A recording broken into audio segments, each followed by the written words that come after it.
Hello, this is Every Scratch from the episode of National Production Channel at YouTube. No fucking outtakes.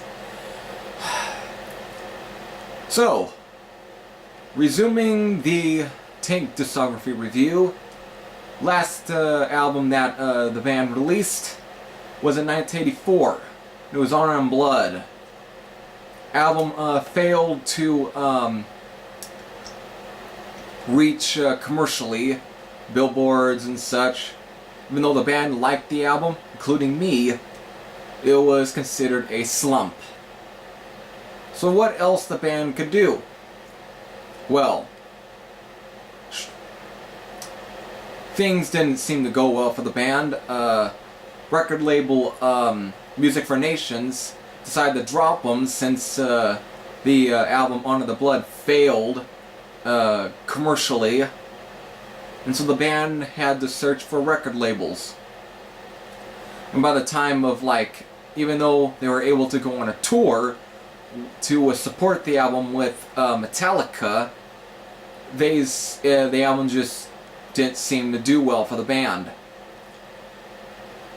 So later, so at least about 85 to 86, they were working on new material. They were. But another thing that really hit the band was the fact that drummer Graeme Crallan decided to leave. And so now they had to get a different drummer.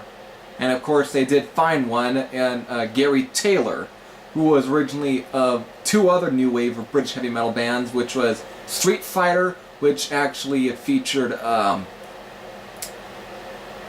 John Sykes, and was also in a band called Buffalo. Not to be confused with the Australian heavy band, or heavy rock band, or hard rock, whatever you want to call that band. So, writing new material, and did record. And while they were still looking for a new record label, right after the recording of the album that would end up being released in 1987, guitarist Mick Tucker decided to leave and go back to his job in the UK, leaving them as a three-piece. And then by the time of 1987, they already had found a record label, which was GWR, which is the same label that would sign Motorhead to release albums such as Orgasmatron. And so the follow-up to Honor and Blood was released in 1987, and it was called just simply Tank. And it featured pretty much this artwork. Nothing but black and red. Which, to some, remains a mystery for what the hell does it really mean. Even fans thought when they first saw it, were like, what the hell is this?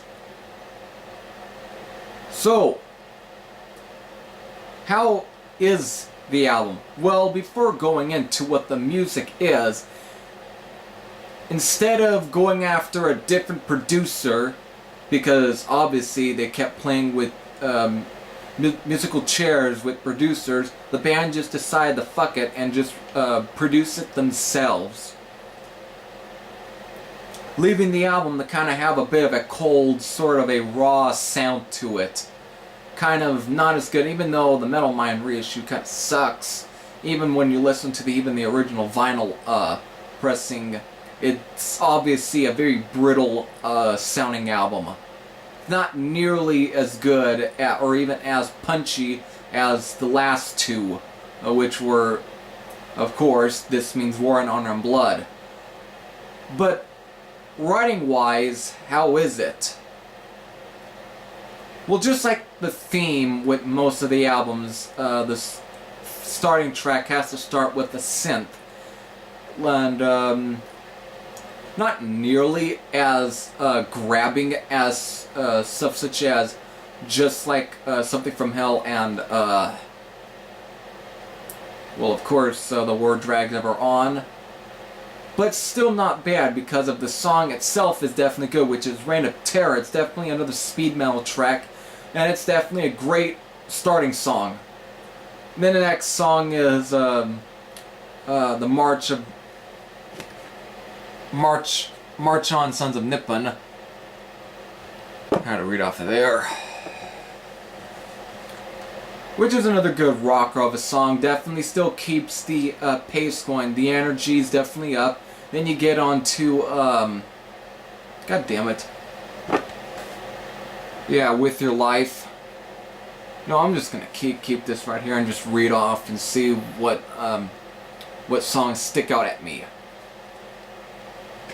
And of course, like again, With Your Life, which is a bit of a more of emotional like song. Definitely showing Algie's emotional side in terms of vocals. And as far as writing goes, it's definitely pretty good. None But the Brave is not a bad song. Definitely some good ones. I know the band definitely cites The Enemy Below as definitely one of the strongest points. It's definitely a good song, definitely. Definitely good, energetic, upbeat song. You also have some other good tracks in here, such as The Hell They Must Suffer, which is actually a highlight for me. Definitely a great song. And of course the last one, which is It Fell From the Sky, which is another fitting way to end it.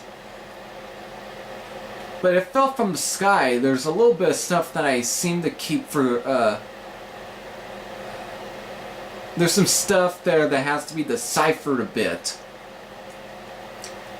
Could be about, for some reason, whenever I think of the name It Fell From the Sky, I either think of Roswell, New Mexico for some reason. I just didn't think of just the crashing of the spacecraft. But some of it, like at the end, there's like some spoken words a bit. There's like someone talking about a fucking universe or something. I have to decipher more of it. It's definitely something where they literally put some different ideas into it. However, there is definitely inclusion of a ballad, and it's called Lost. It's definitely a good ballad, though. Definitely good. Not nearly enough to really say, to kind of, not really a strong point, but it's got some strong points in the song, but not nearly enough to where it's as grabbing. The only grabbing parts about it is definitely the end. It's like during the end of the song to where either it's Cliff Evans or Mick Tucker doing the guitar solo, whatever. It's just some great guitar work in there. And again, the ballad is able to bring out the emotional side of Algie Ward. Definitely some good, so overall, really not a bad album. With the production probably leaving a bit to be desired, but it's definitely got some great songs on here. But it's not nearly as strong as the other two albums that preceded this one. Especially even Filth Hounds of Hades, even though this is nowhere near the raw aggressiveness of that album. And none of these albums seem to recapture that that attitude, but still is just progressing in the same style that was presented on This Means War, but not nearly executed as well as even the follow-up album did, as the album that preceded this one, not the follow-up. We'll get to that. But Honor and Blood, it's not nearly as good as that one, nor as catchy as This Means War, but still not a bad album. So of course after this, what else would be next for the band? Since they lost Mick Tucker, and are just left with 3 members, and of course, who knows what GWR would do for the band. The album as well failed to reach the billboards commercially. It failed pretty bad. And I don't think the band looks at this sound very fondly. It's like they can defend This Means War and Honor and Blood, but this sound doesn't seem to be as much on the list of highly defended albums from the band. After this, ADA, who knows? the band decided to split up. And this would be the last full-length album that we would see from Tank until the early 2000s. The band would definitely, who knows when. But so, with leaving that, what really did you think of this album, though?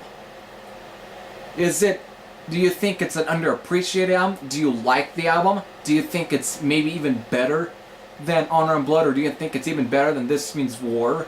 Or do you think it's just a complete pile of garbage? What is your true opinion on this album? Of course, my opinion is, it's not a bad album, but it's not nearly as strong as the predecessors.